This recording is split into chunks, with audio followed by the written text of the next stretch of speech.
Volpocalypse, Volmageddon, Volnado, whatever combination of natural disaster you want to call it, February 5th, 2018 will be burned into the memories of all volatility traders for the rest of our careers. On that day, the VIX index spiked 115%, which was the largest volatility spike since Black Monday in October 1987. And the end result was the old XIV, which was a favorite for many volatility traders. It crashed 96% in a single day, and it was terminated due to the acceleration clause being triggered by losses that large. Now remember, I'm a person who believes that all investors should have some exposure in their portfolio to a short volatility strategy. But how can anybody have confidence shorting volatility when they've already seen how disastrous it could be on one of those shock moves? So in this video today, I'm going to explain what actually caused such a massive disaster in the XIV, and then I'll tell you some things that all of us traders can do to make sure that it never happens to us.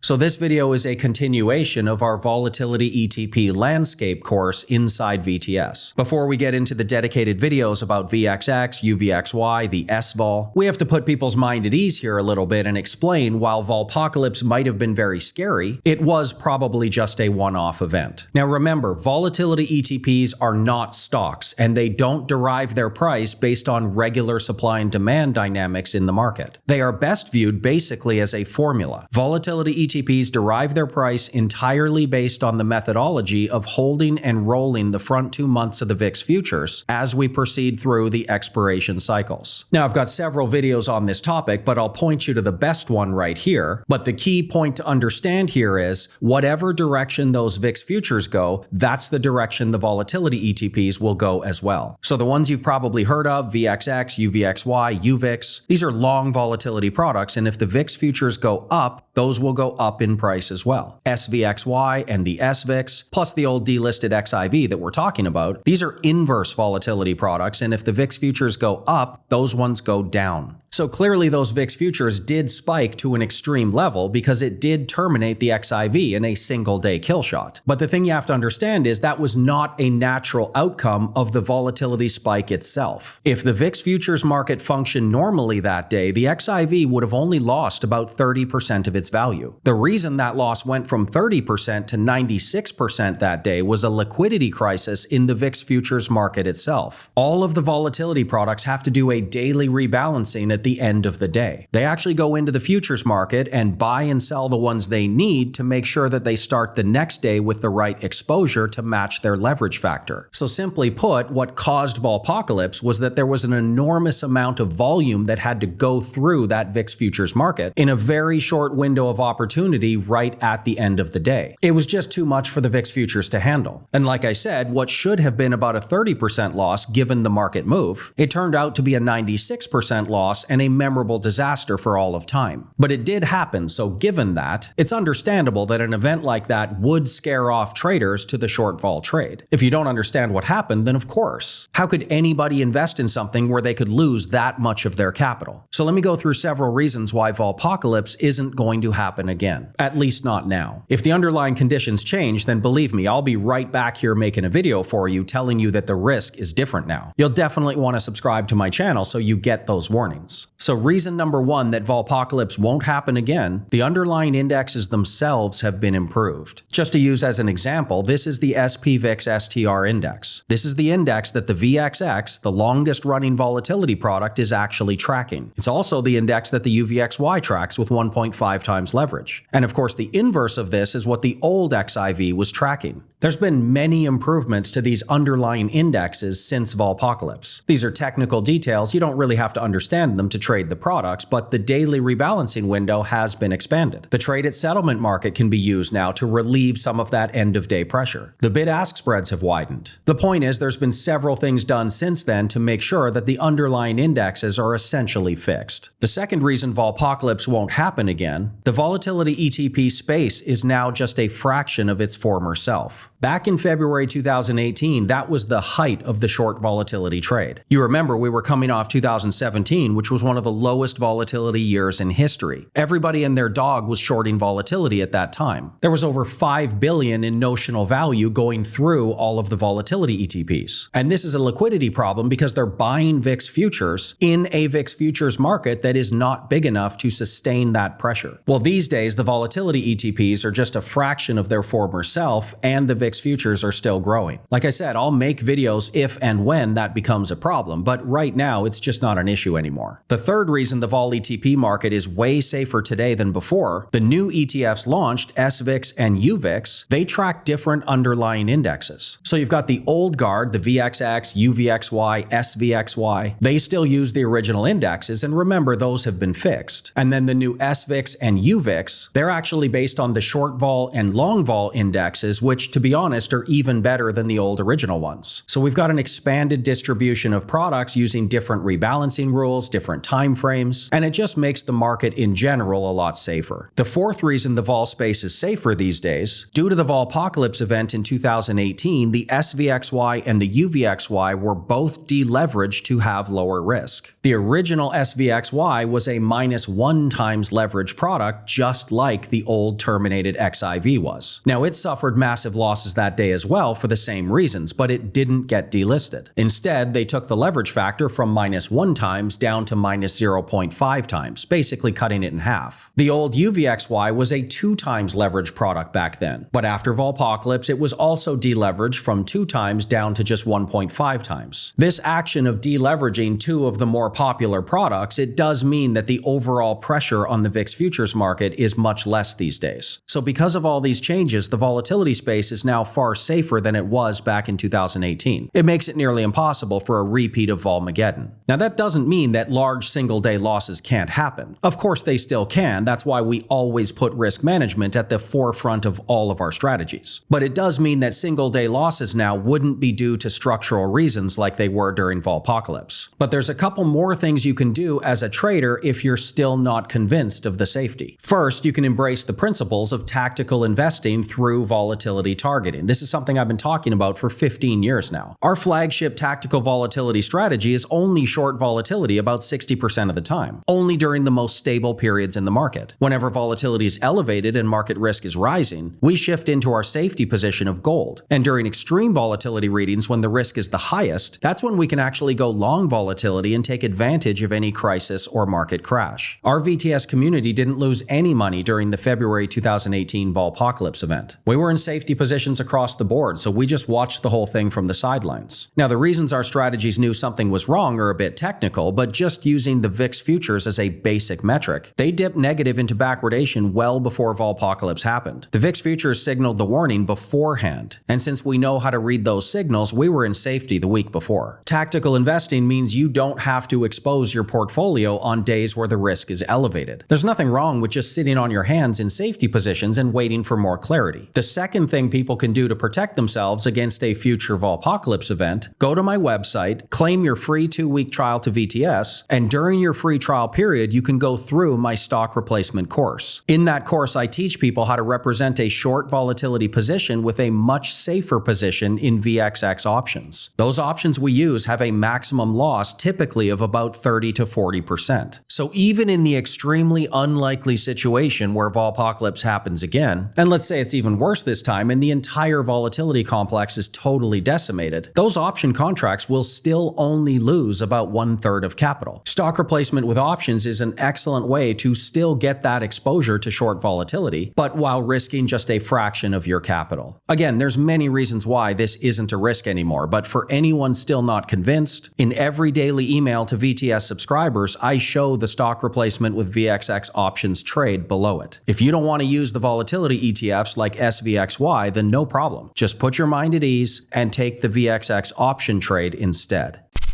If you want to see all the advantages of using VXX put options instead of volatility ETFs, you'll definitely want to check out this video right here. Volpocalypse was scary, but that doesn't mean that you can't still participate in the short volatility trade and make some real money. See you next time.